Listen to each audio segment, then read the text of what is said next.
Okay, so this is an optional, okay, video. You don't have to watch it, okay? You can also watch parts of it and fast forward, totally up to you. But at any rate, so we're going to be evaluating definite integrals with U sub. So let me just start right in here. Okay, example 1. A definite integral has bounds of integration. Remember, this is the lower bound, this is the upper bound. So the integrand is x times x squared plus 1 cubed. Okay, so we start off, we let u equal x squared plus 1. So we have our du.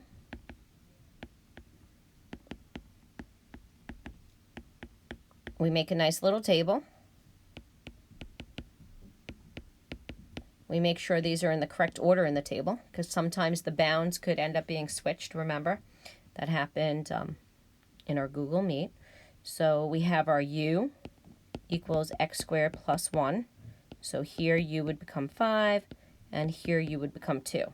So the new integral has these new bounds of integration, and we never have to go back to x because these integrals are equivalent. So now we just have u cubed du.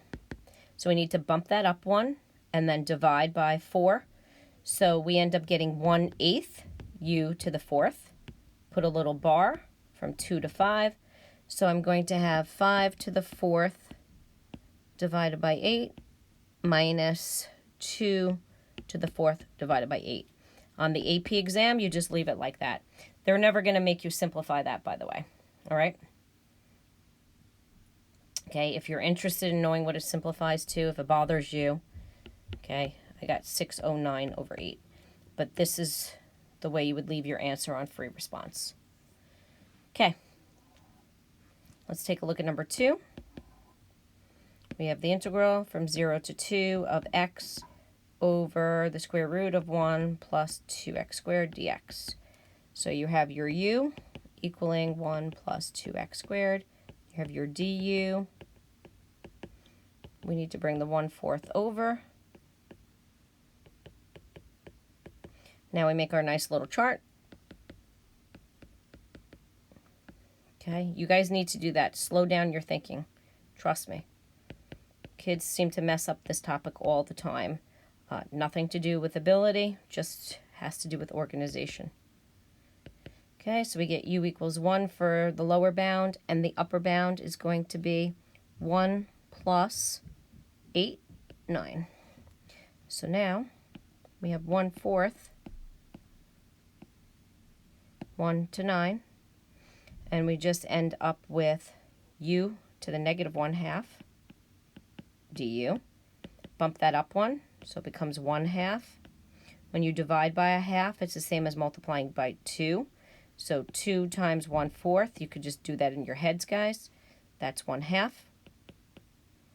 Put your bar and put your bounds of integration. I'm going to leave the 1/2 factored outside. So I get the square root of 9 minus the square root of 1. So that's just 3 minus 1, which is 2. And 2 times a half is 1. This entire thing is 1. But again, if you're on a free response question, stop here. Okay, where you can't stop is here. You have to keep going.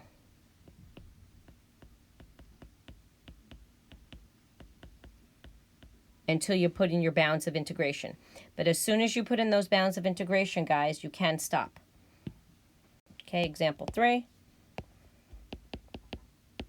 Pi over 12 to pi over 9. I always have to do some trig. The more trig I can do, the better off you're going to be. So we have u equals 3x. Okay, du is just 3 dx. 1/3 du equals dx. Make our little table. X was pi over 12 for the lower bound. The upper bound was pi over 9. So now we need to sub in to get u. So u equals 3x. So that means that the upper bound is going to become, okay, so I have 3 times pi over 9 which is just going to be pi over 3. And then I have 3 times pi over 12, which is going to be pi over 4. Okay, so our new integral is going to be 1/3 pi over 4 to pi over 3 sine u du. Okay, integrate this so you get negative cos u divided by 3. You have to put in your upper bound first, so we get negative cos pi over 3 minus a negative, so that's going to become plus cos pi over 4 over 3. So on the AP exam, free response, done. If it's multiple choice, you have to keep going. Multiple choice, they're going to make you do this, okay? So you get negative 1/2, because the cosine of pi over 3 is 1/2. Negative 1/2 divided by 3. Well, that means negative 1/2 times 1/3 plus cosine of pi over 4 square root of 2 over 2 divided by 3 is times 1/3. So I get negative 1/6 plus rad 2 over 6. So on a multiple choice question, they're likely to type it up like that. Square root of 2 minus 1 over 6.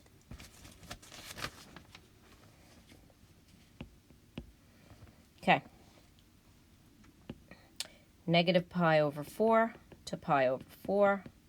This is question 4. Tangent x squared, secant x squared, dx. So think about whose derivative is hanging out in the problem. So tangent's derivative is hanging out because that derivative is secant, right? Secant squared.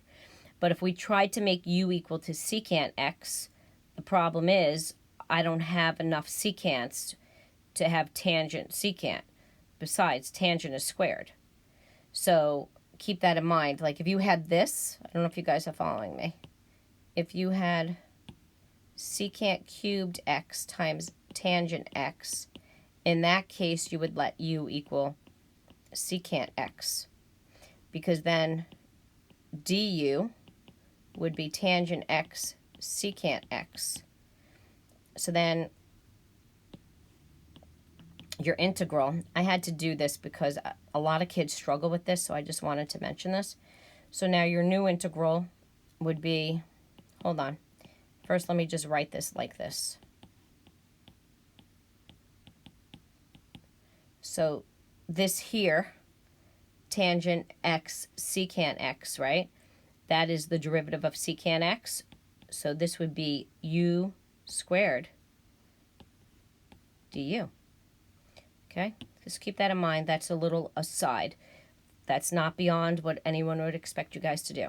Okay, but over here instead, I'm going to have u equal to tan x. So du is secant squared x dx.